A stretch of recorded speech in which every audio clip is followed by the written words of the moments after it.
religiosidade nos tempos de cima da serra, autora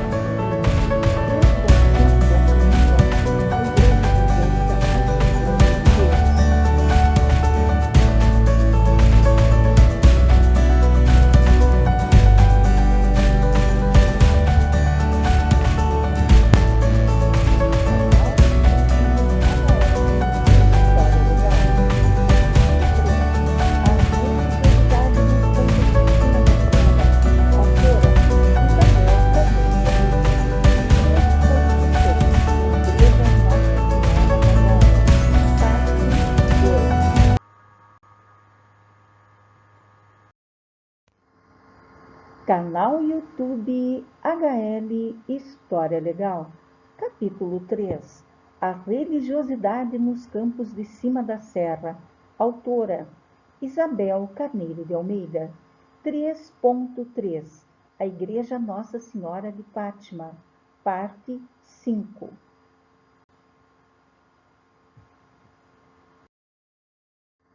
A Igreja Nossa Senhora de Fátima. Sumário. Vídeo inicial.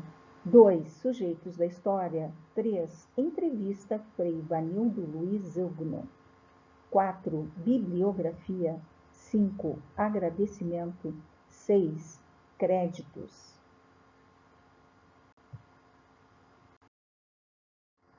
A Igreja Nossa Senhora de Fátima. Sujeitos da história.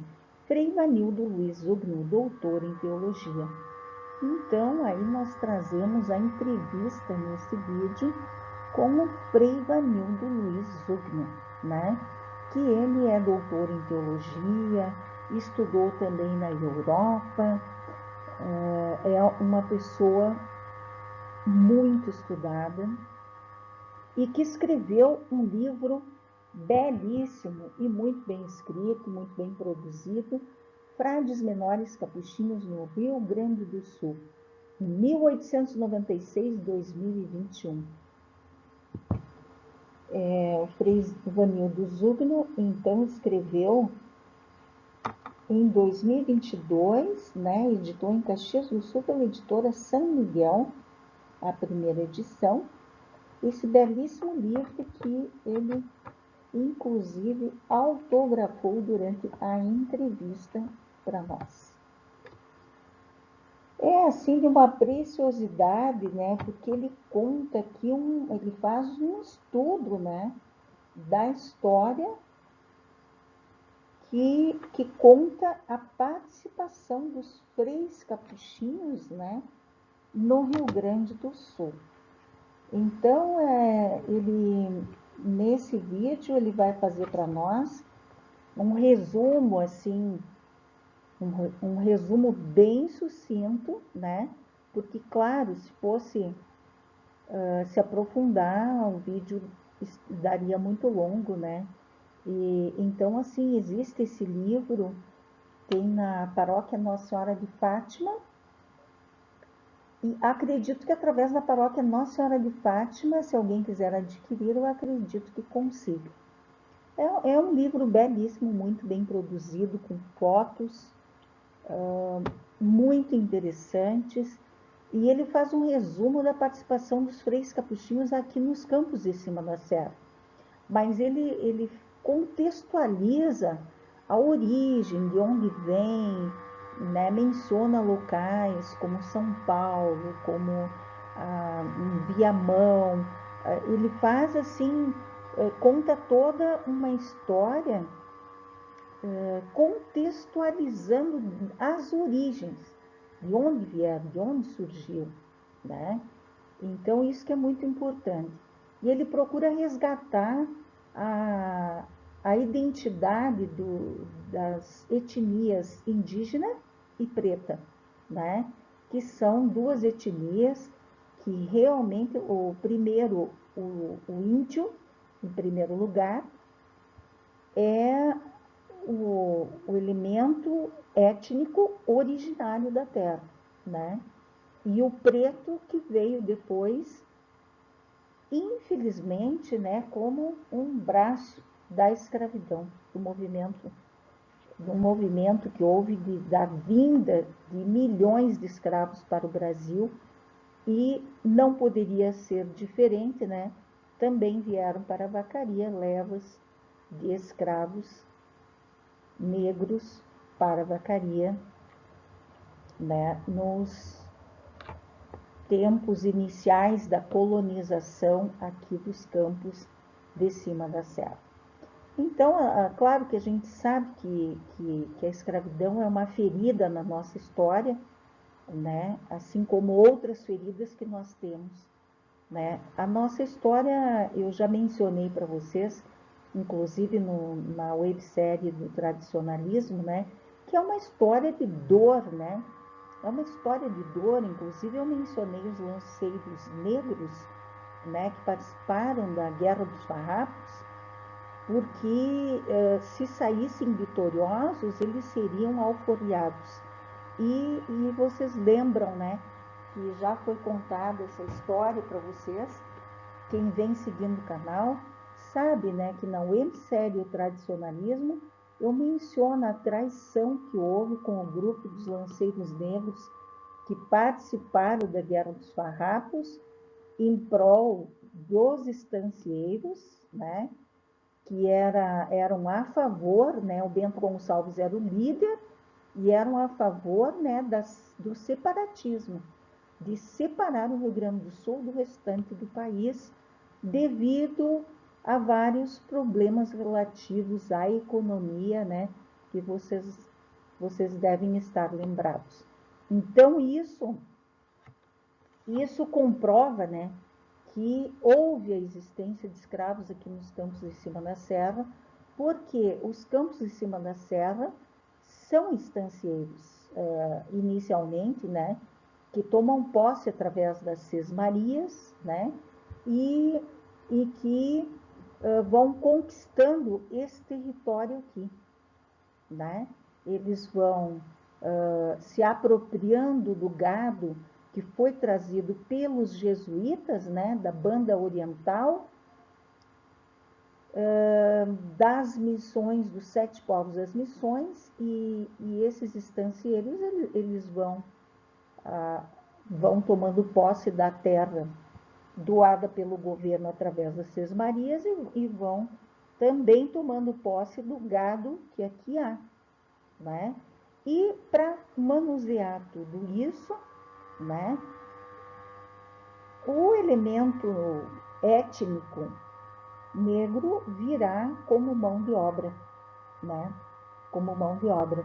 Porque vocês sabem, né, que o índio é um sujeito que ele não se deixa, não que tenha sido fácil para o preto, né? Todos lutaram, tanto indígenas como pretos, e lutam até hoje por dignidade. Mas na época eles tinham uma dificuldade maior de lidar com o indígena, com o índio.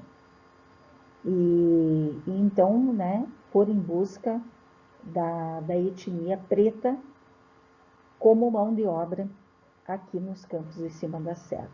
Bom, mas isso é uma outra história, né?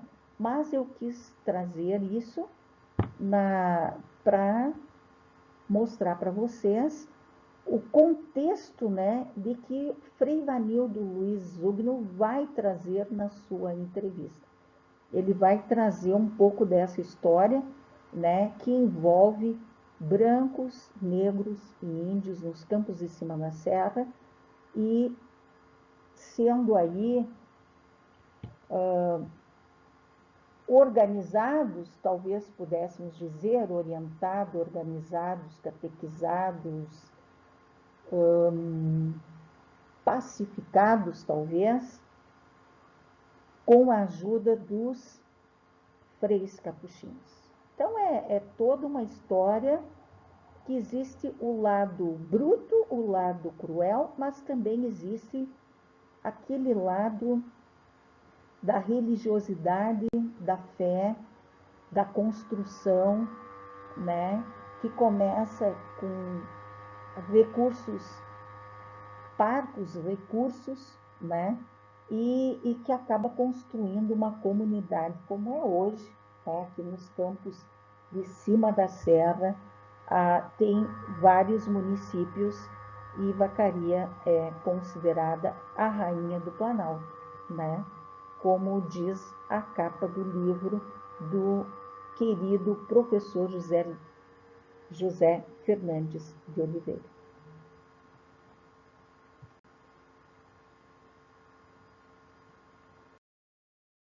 Canal YouTube HL História Legal, do regional para o universal.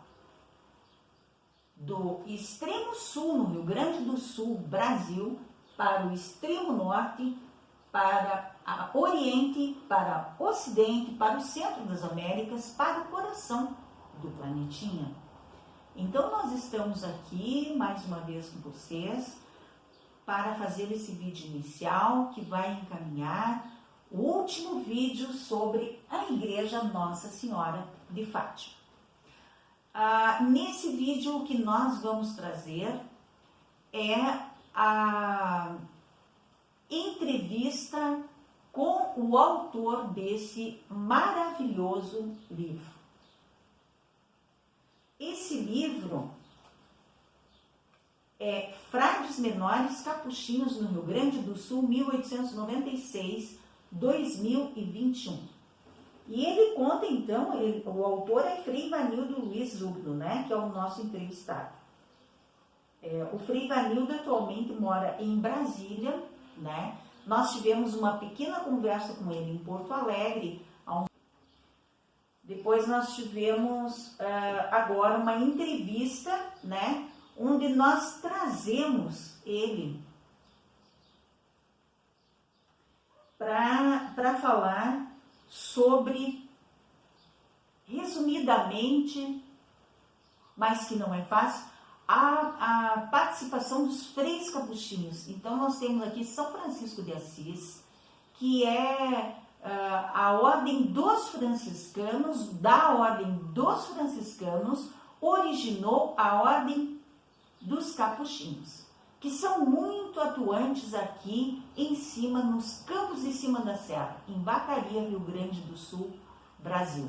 Então essa entrevista é sensacional pela pessoa culta, né, que o Frei Ivanildo é. Ele tem uma profundidade, estudou muito, né, é uma pessoa que se consagrou nos estudos. Então assim, ele trata com uma profundidade o tema que poucos irão tratar. Então, digamos assim que a cereja do bolo desse vídeo aqui é a entrevista com o Frei Ivanildo Zugno. Nós queremos trazer, então, a fala dele. Nós queremos dar voz a pessoas que realmente estudaram sobre a história do Rio Grande do Sul, sobre a história aqui dos campos de cima da serra, de Vacaria, sobretudo, né, desse município que nós escolhemos para viver. Eu vou, aquele cafezinho, né? Eu vou ler um trechinho desse livro maravilhoso que foi doado pela Igreja de Fátima, e agora eu até consegui o autógrafo. Vou mostrar para vocês o autógrafo do autor do livro. Então, aqui nós temos, né, o autógrafo, né, do autor do livro Freis Menores Capuchinhos no Rio Grande do Sul, 1896-2021. Vamos ver o que ele escreveu. Ao canal HL História Legal, eu evidencio a presença capuchinha e de todos os que construíram a cidade de Vacaria. Muito bem. Olha, muito bonita a dedicatória, né? Não se prolongar muito, para dar voz, né, a um estudioso sobre as origens de Vacaria. A ação católica. As origens da ação católica remontam à encíclica Ubi Arcano Dei de Pio XI, proclamada em 23 de dezembro de 1922. Seu objetivo era organizar o laicato católica para evangelizar as nações e ser uma extensão do braço da hierarquia eclesiástica. No Brasil, a Ação Católica foi criada em 1934 por Dom Sebastião Leme da Silveira Sintra, cardeal arcebispo do Rio de Janeiro. O modelo adotado foi o italiano, que valorizava as dioceses como núcleos básicos e relativamente autônomos dentro da organização e agrupava os associados segundo os critérios de idade e de sexo. Homens da Ação Católica e Liga Feminina de Ação Católica, para os maiores de 30 anos ou casados de qualquer idade, e Juventude Católica Brasileira e Juventude Feminina Católica para os jovens de 14 a 30 anos. A primeira paróquia atendida por capuchinhos a ter seus grupos de ação católica foi a Santo Antônio de Porto Alegre, no ano de 1935. Em Vacaria, em 1937, Frei Romualdo Molinari, assistente da Ação Católica, organizou a Junta Paroquial da Ação Católica. Na vizinha Vila Ipê, Frei Eduardo Dotti introduziu a Ação Católica no ano de 1943. Em 1944, foi fundada em Cacique Dobre, no mesmo ano em que seus 4 ramos estava organizado em Lagoa Vermelha e tinha como principal inimigo a combater a União Proletária de Lagoa Vermelha de inspiração comunista. Nas palavras do autor. 1945, em Soledade, por iniciativa de Frei Clemente Spinello, foi organização a Ação Católica. Também em 1945, com a presença do bispo de Vacaria, Dom Cândido, prestaram juramento os primeiros 77 membros dos 4 ramos em Sananduva. Em 1946, na Diocese de Pelotas, nas paróquias Nossa Senhora da Luz e de Pelotas, São José de Pedro Osório, então atendidas pelos freis e a Ação Católica estava organizada. Em Veranópolis, Frei Dionísio Veronese, pároco de 1944 a 1949, iniciou a implantação da Ação Católica e a construção do Centro Dom Vital. O desenvolvimento da Ação Católica em Ijuí foi diferente do de outras localidades, atendidas pelos capuchinhos, enquanto nas demais localidades o modelo seguido era o italiano, em que os grupos eram organizados conforme o sexo e a idade. Em Ijuí foi implantado o chamado modelo belga, em que os grupos eram organizados de acordo ao âmbito de vivência e atuação dos participantes. Na Ação Católica Operária, Ação Católica Estudantil, Ação Católica Universitária, Ação Católica Agrária, Ação Católica Independente e seus respectivos setores juvenis, Juventude Operária Católica, Juventude Estudantil Católica, Juventude Universitária Católica, Juventude Agrária Católica e Juventude Independente Católica, enquanto o modelo italiano visava uma interiorização da fé e o reforço da família e da instituição eclesial, o modelo belga tinha como objetivo organizar os católicos para a transformação da sociedade. Estimulados pelo ambiente escolar e universitário em que os frades atuavam e como suporte paroquial, a Ação Católica tornou-se significativa em Juí e geradora de muitos processos e lideranças sociais. Bom, então aqui está mostrando, né, qual as origens da Ação Católica, né, que remonta à encíclica Ubi Arcano Dei de Pio XI, proclamada em 23 de dezembro de 1922, né, cujo objetivo era organizar o laicato católico para evangelizar as nações e ser uma extensão do braço da hierarquia eclesiástica. Muito bem. Então, aqui tem um pequeno resumo de como, né, a partir de 1934, se deu aqui no Brasil essa organização em torno, né, das igrejas católicas e suas paróquias, né? Então eu trago para vocês essa entrevista imperdível com o Frei Zugno, né? E que é autor desse belíssimo livro, que traz a participação dos freis capuchinhos aqui nos campos de cima da serra, que essa congregação dos freis capuchinhos originou-se, né, do nosso padroeiro da ecologia, que era a congregação franciscana, né?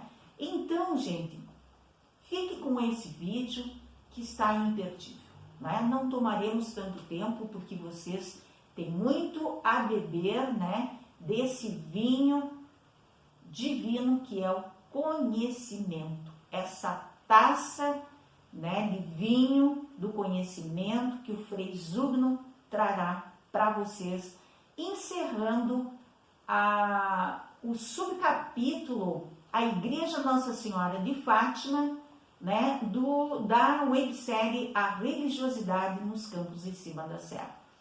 Uma paróquia que nos trouxe assim, muitas alegrias, aprendemos muito, ganhamos um belíssimo livro aqui, né, com uma história que nós admiramos muito, que é a do São Francisco de Assis, né? Aproveitamos para homenagear o meu tio Francisco, que era uma pessoa maravilhosa, sempre foi uma pessoa muito gentil, né? O meu tio Francisco, que era o proprietário do retalhão, que começou o retalhão, né? Começou muito pequenininho e foi crescendo. Hoje é uma lenda, né? O retalhão hoje é uma lenda, né? Está uma belíssima loja que o Anselmo toca, né? Que é o nosso primo irmão. E eu tenho uma profunda admiração pelo meu tio Francisco, porque foi uma pessoa gentil, uma pessoa calma, uma pessoa respeitadora, uma pessoa tranquila, né? O seu nome faz jus ao nosso padroeiro São Francisco de Assis, que eu tenho uma admiração profunda por esse santo e também por esse tio que eu tive, que foi maravilhoso. Teve uma caminhada, teve momentos na nossa vida de pura alegria com esse ser que soube viver serenamente, sem causar o mal para as pessoas, sem causar dor, né? Foi uma pessoa que existiu para trazer tranquilidade, paz, segurança, né? Então fica aqui a minha homenagem ao meu tio Francisco, à minha tia Francisca, sua companheira. O meu tio já é falecido há muitos anos, a minha tia está aí com 80 anos, tem muita fé na Igreja Católica, ela é católica.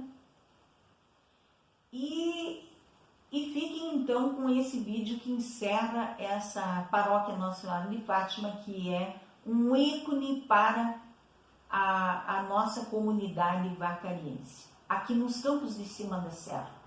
Não esqueçam de curtir o nosso canal, de se inscrever no nosso canal, de compartilhar os nossos vídeos, para que ele continue a existir como uma janela aberta para o restante do nosso planeta. Um abraço a todos vocês. O meu Deus interior cumprimenta o seu Deus interior. YouTube HL História Legal, canal do Regional para o Universal. Estamos aqui na paróquia de Fátima, na Igreja de Fátima, fazendo uma entrevista com o Frei Vanildo Zugno, autor do livro Freis Menores Capuchinhos, né? Até nós vamos solicitar um autógrafo para ele nesse livro, nesse precioso livro que ele escreveu publicou, né, e está aqui na paróquia Nossa Senhora de Fátima, em Vacaria, Rio Grande do Sul, Brasil. Um canal que é comprometido com a verdade. Fale de sua aldeia e serás universal. Tolstói. Essa é a nossa premissa agora aqui no canal YouTube HL História Legal.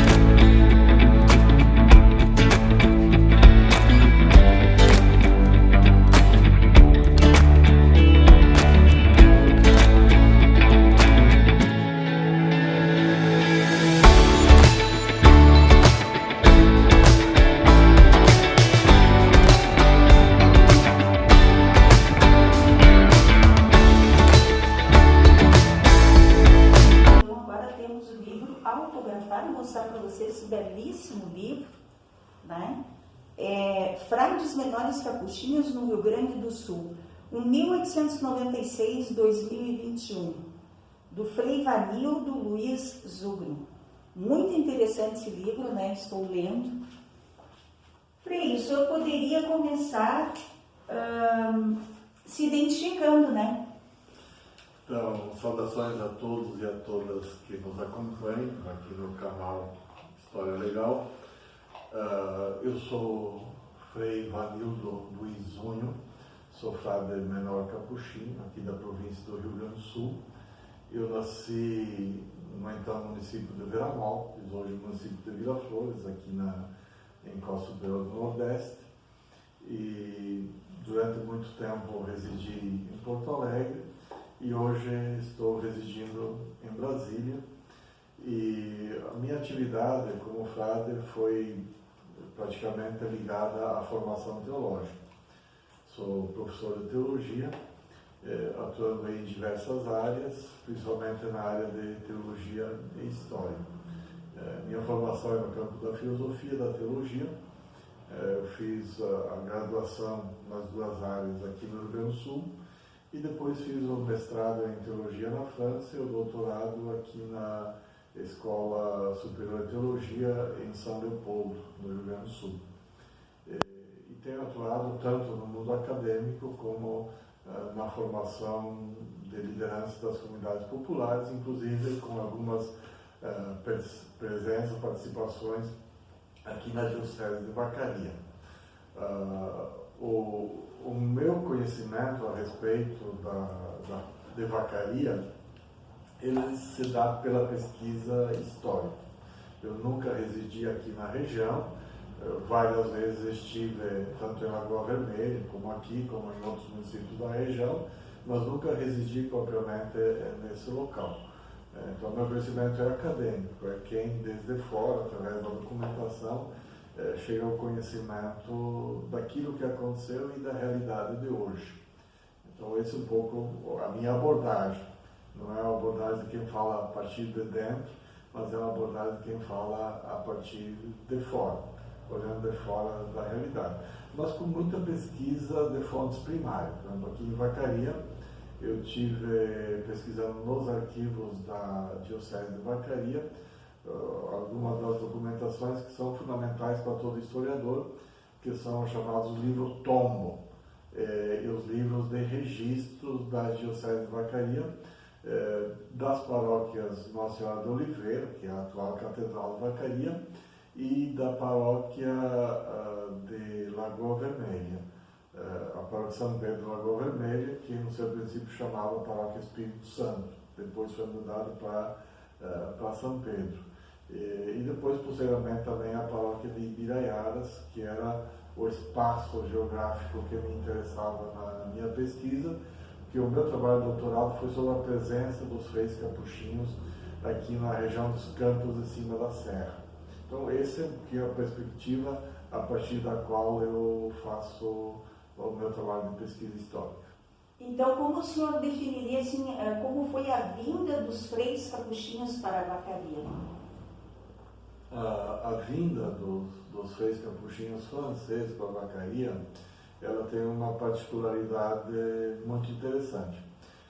Os freis franceses que vieram para cá não eram propriamente franceses, eram da região de Savoia. Quem conhece a história da Europa sabe que a Savoia só foi incorporada à França em 1864, na ponta da baioneta, como se diz, né? A força. E a Savoia guardou sempre uma identidade cultural muito própria. E os freis franceses da Savoia, eles haviam estado no Brasil na década de 50 do século XIX, dirigindo o Seminário Diocesano de São Paulo. E, através do bispo que havia morado aqui no Rio Grande do Sul, eles tinham notícias do Rio Grande do Sul e da atuação dos freis capuchinhos antes que eles viessem. E no século XIX, a grande atuação dos freis capuchinhos no Brasil foi com o aldeamento dos povos nativos. Em todo o Brasil, eram mais de 60 missões mantidas pelos freis capuchinhos. Então, quando os freis franceses vieram para cá, eles já vieram com esse imaginário, trabalhar com o aldeamento de povos indígenas. E quando se estabeleceram em Garibaldi, eles não abandonaram esse sonho, esse ideal de evangelizar os povos indígenas. Claro, as circunstâncias fizeram com que eles se estabelecessem em Garibaldi e atuassem principalmente na região de colonização italiana, através das missões populares e através da formação de novos frades em Garibaldi, Flores da Cunha e o que hoje é Vespasiano Correia. Em 1903 aconteceu uma circunstância muito particular que tornou possível a realização desse sonho por parte dos freis franceses. Os freis precisavam de um espaço onde pudessem pregar missões populares, porque os párocos das colônias italianas não permitiam mais que os freis pregassem missões nas suas paróquias. Sem as missões, os freis ficavam sem recursos econômicos. E aí precisavam encontrar um espaço de missão para poder ganhar a sobrevivência. E eles tinham que manter mais de 40 estudantes franceses que estavam aqui. E naquele momento, os dois padres franceses que atendiam a paróquia de Vacaria, eram dois padres franceses, por circunstâncias pessoais entraram em conflito. O Frei Efrem e o Frei... Não, dois padres franceses, o de Louis e o Frei C. Eram dois padres diocesanos franceses que atendiam a paróquia de Vacaria. Eles entraram em conflito pessoal entre os dois e os dois deixaram a cidade, deixaram a paróquia ficou vazia. Isso mais ou menos só tem... 1903. Exatamente em 1903.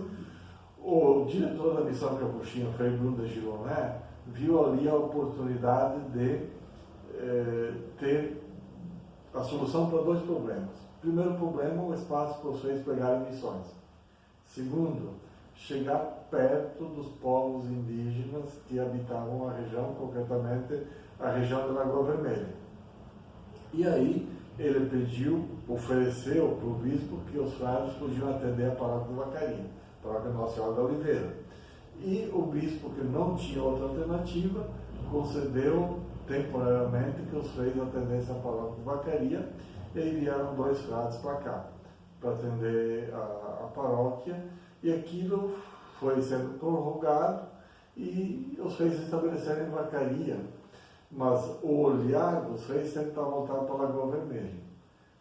O que hoje é o município de Lagoa Vermelha, incluía naquela época toda a região, que hoje é Sananduva, Cacique Dobre e Ibiraiaras, que era a região onde tinha a maior concentração de caigangues na região.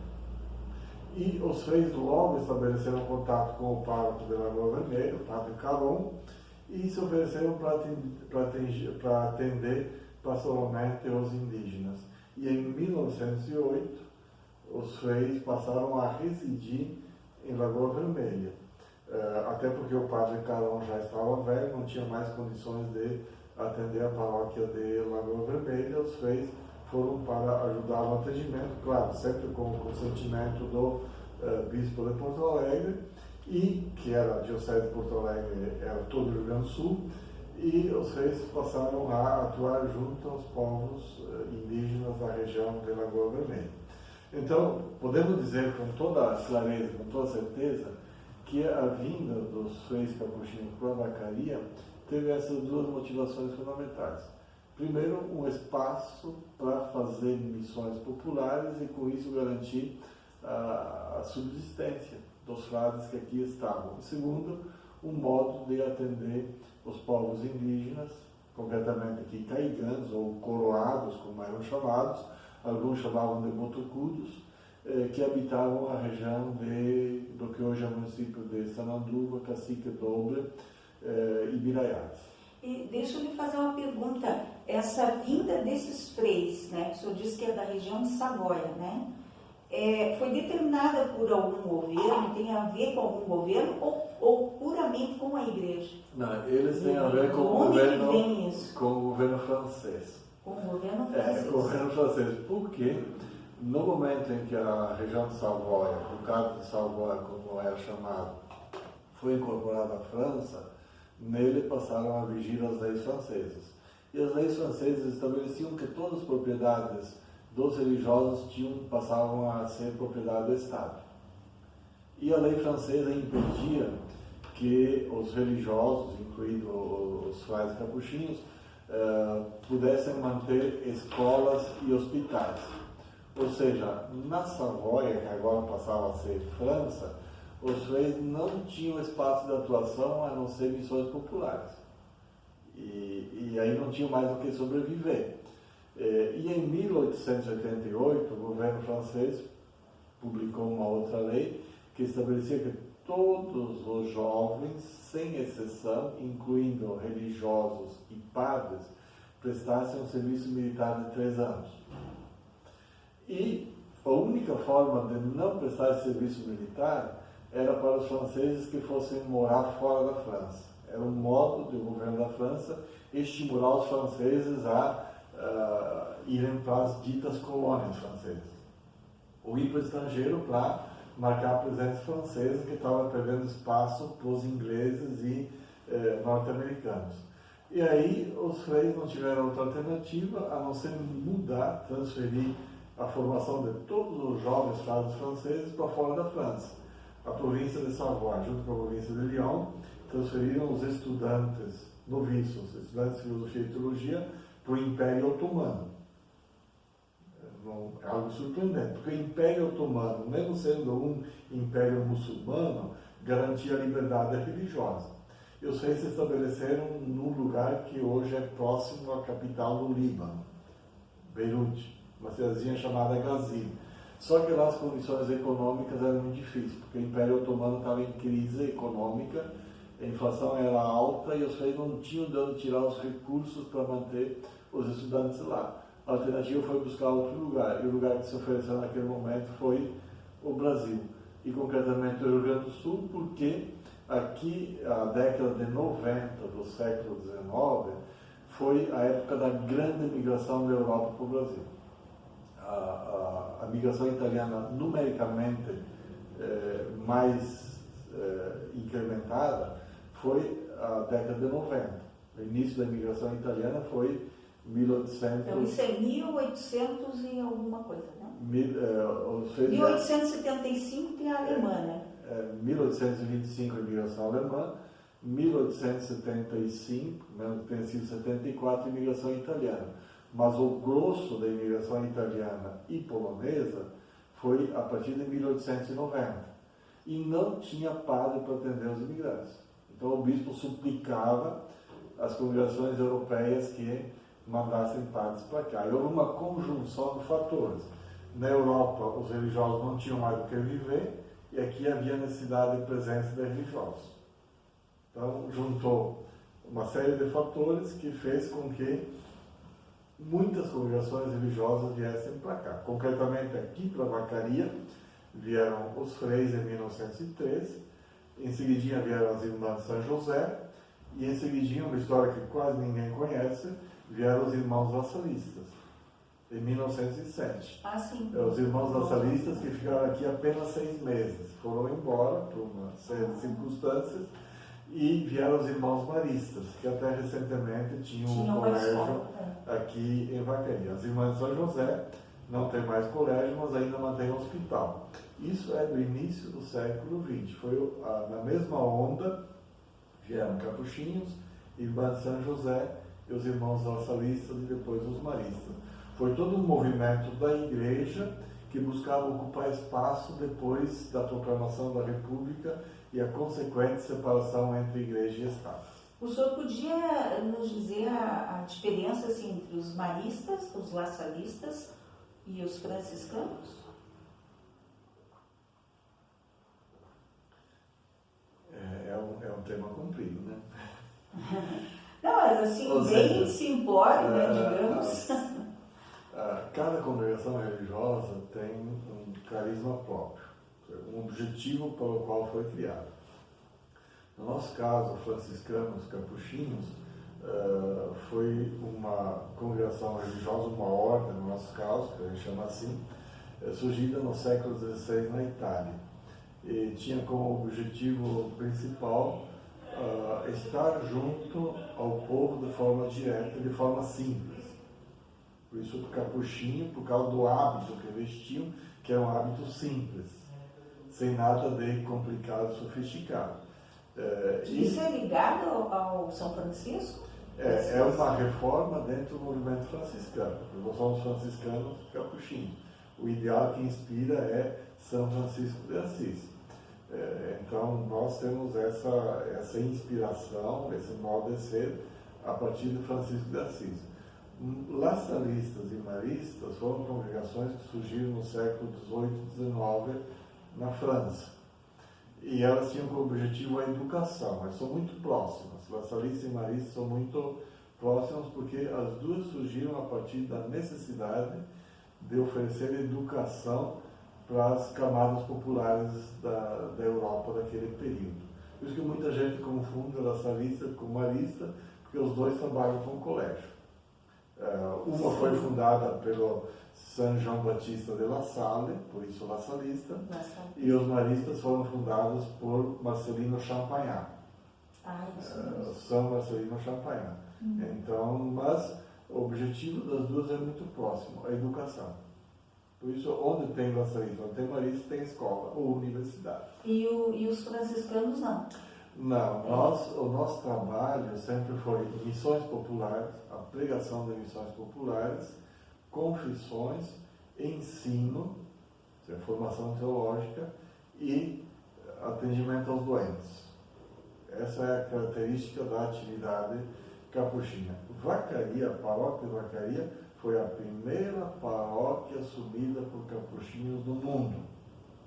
Capuchinho não atendia a paróquia. A primeira paróquia atendida por capuchinhos foi a paróquia. E por que eles vieram assumir, então? Por causa daquelas duas necessidades que eu falei antes.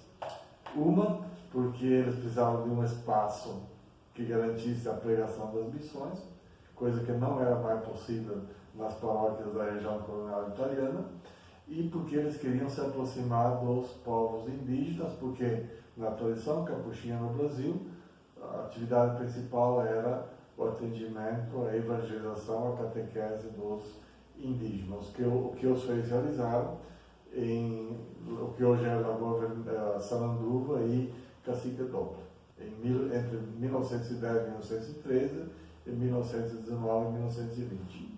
E os três capuchinhos, a administração, digamos, da catedral, da igreja de Fátima e da igreja Nossa Senhora da Glória, elas estão ligadas, é tudo Frei Capuchinho ou muda?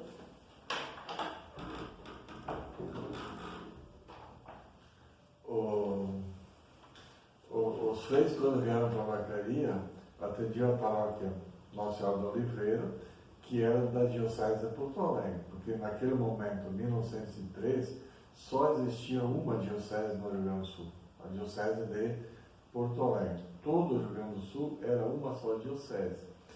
A Diocese de Pelotas, Santa Maria e Uruguaiana foram criados em 1912 e os bispos só assumiram em 1913 e atendiam a metade sul do estado, que naquela época era a região mais rica do Brasil.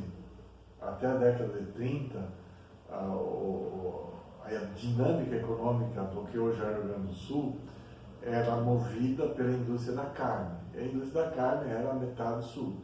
Pelotas, Bagé, eram as cidades mais esplendorosas, mais ricas do Cone Sul.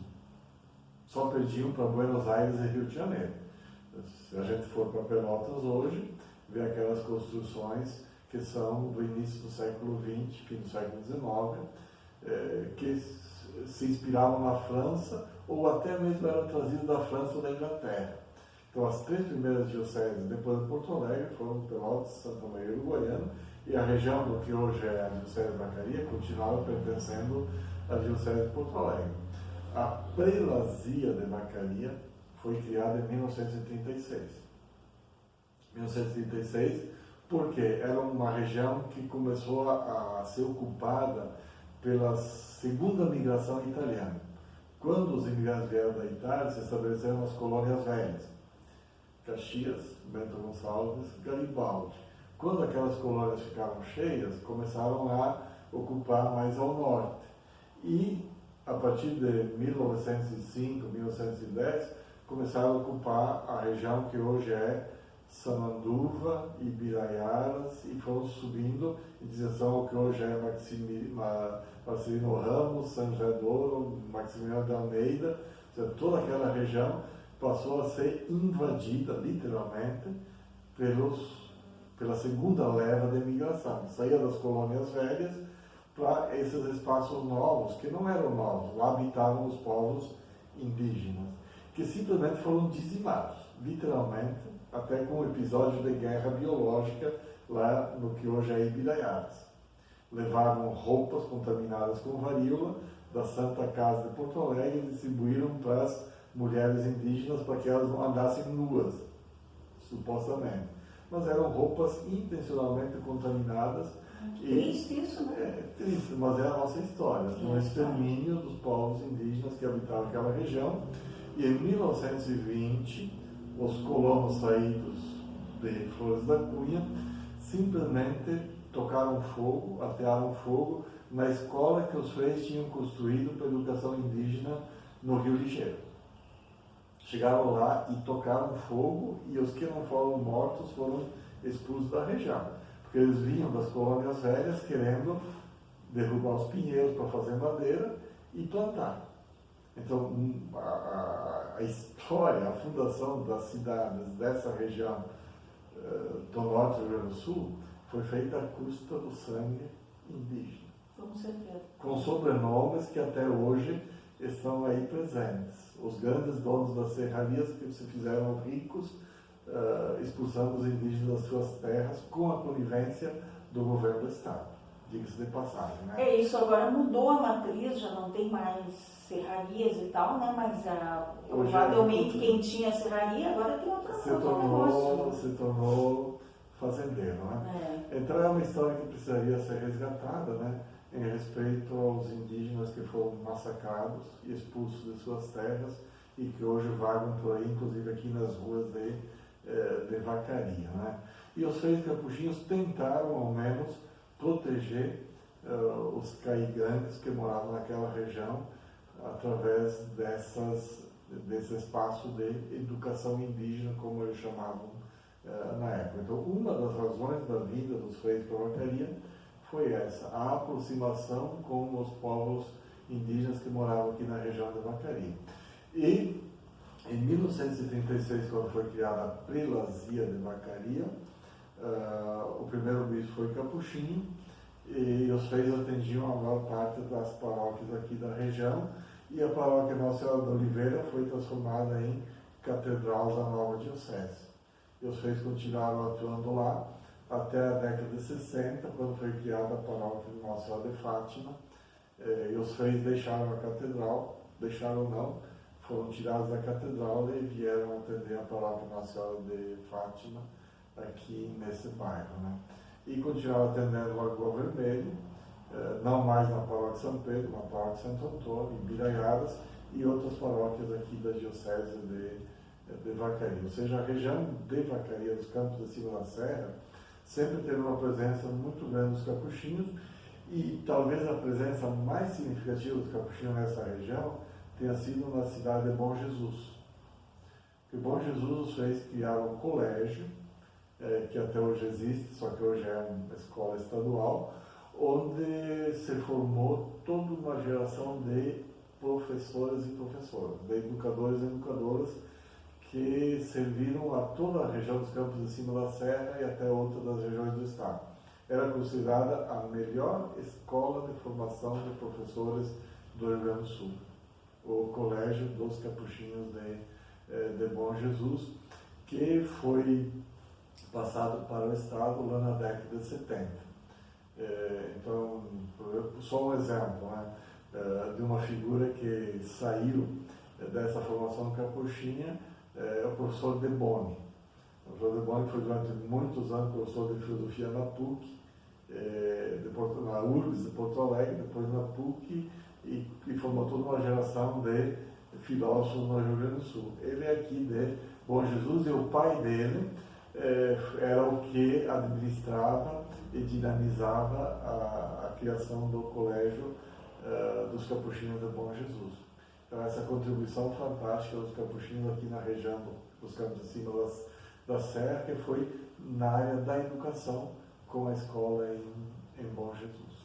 Então, quando o senhor afirma assim, que é a primeira paróquia no mundo administrada por freis capuchinhos, o senhor se refere à igreja de Fátima, à paróquia de Fátima, ou Nossa Senhora da Oliveira? A Nossa Senhora da Oliveira. Sim, que era a única paróquia que existia em Vacaria na época. E depois eles saíram dali, e daí ali ficou a qual congregação? Não, ficaram os padres diocesanos. Diocesanos. Que até hoje é administrada por padres diocesanos.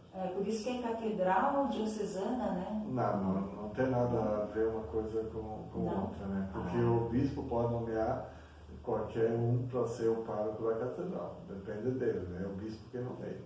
Mas tradicionalmente o pároco da catedral é um padre diocesano, não necessariamente, mas... Que é outra congregação, então. Não, o padre diocesano é ligado ao bispo. Ligado ao bispo. Não é uma congregação religiosa. Tá, então por isso que tem toda uma estrutura, né, que nós não conhecemos na Igreja Católica, né, que deve ser uma estrutura bastante grande, né. Tem como o senhor falasse o mínimo da pirâmide, digamos assim, da hierarquia na igreja, porque a gente confunde, né, frei com padre, né, e o senhor viu que a gente confunde também as congregações com outras nomenclaturas. Tem como citar não, seria muito complexo entrar. É muito complexo entrar no organograma da igreja, no caso? Acho que não. Sim. Não vale a pena.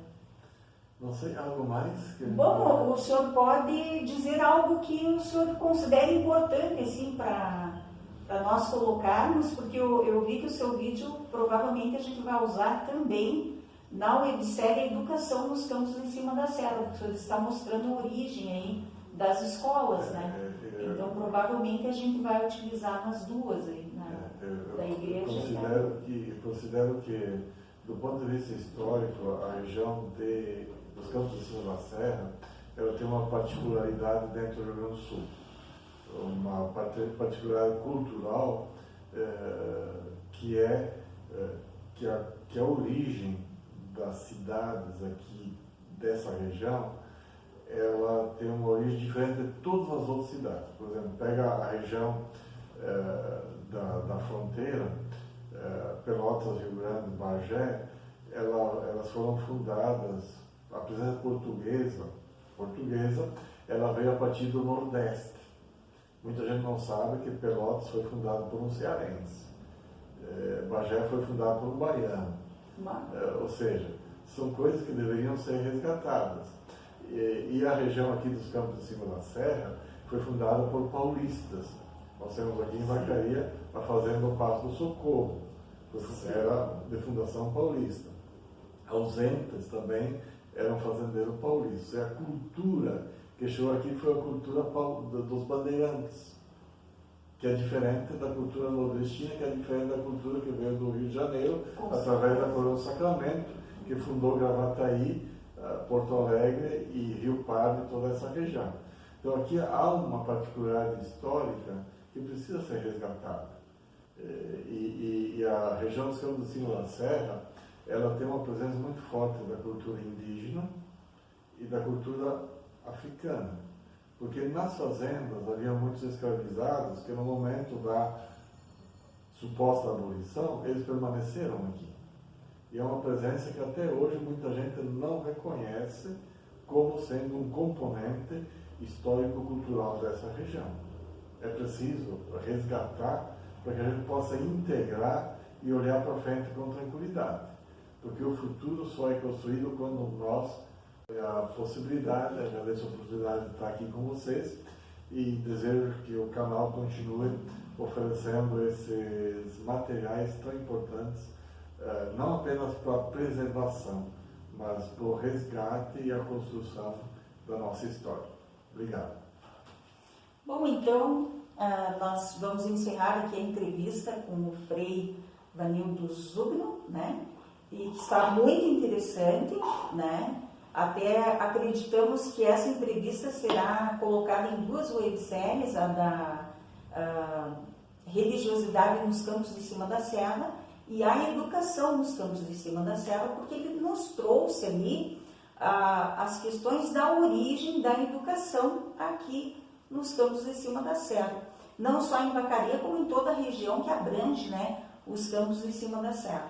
Muito interessante essa entrevista, queremos agradecer, né, ao Frei, a disponibilidade, né? A gente sabe que ele faz um trabalho aqui bastante importante com os noviços, né? Da Igreja Nossa Senhora de Fátima, e então, assim, agradecemos mesmo essa generosidade, né? De nos conceder uma entrevista tão interessante, tão importante para resgatar a história de Vacaria, né? E do estado do Rio Grande do Sul.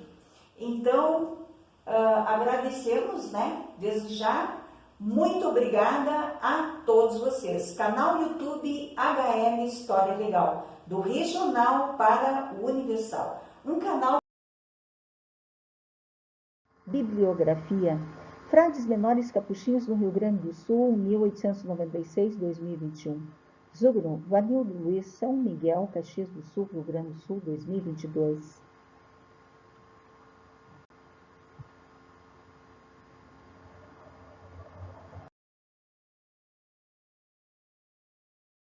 Obrigada a todos vocês. O meu Deus interior cumprimenta o seu Deus interior.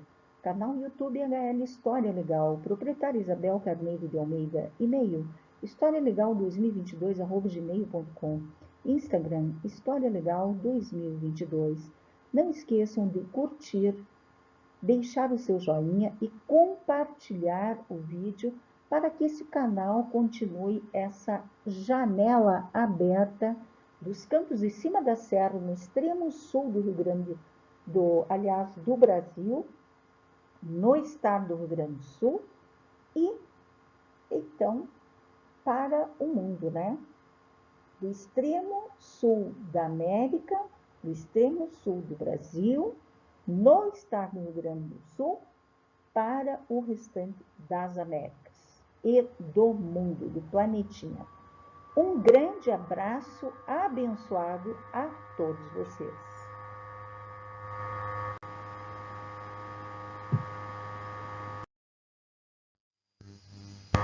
A Igreja Nossa Senhora de Fátima, créditos. Autora Isabel Carneiro de Almeida, fotografia, filmagem, edição de vídeo, narração e escrita. Entrevistado Frei Vanildo Luiz Zugno, doutor em teologia.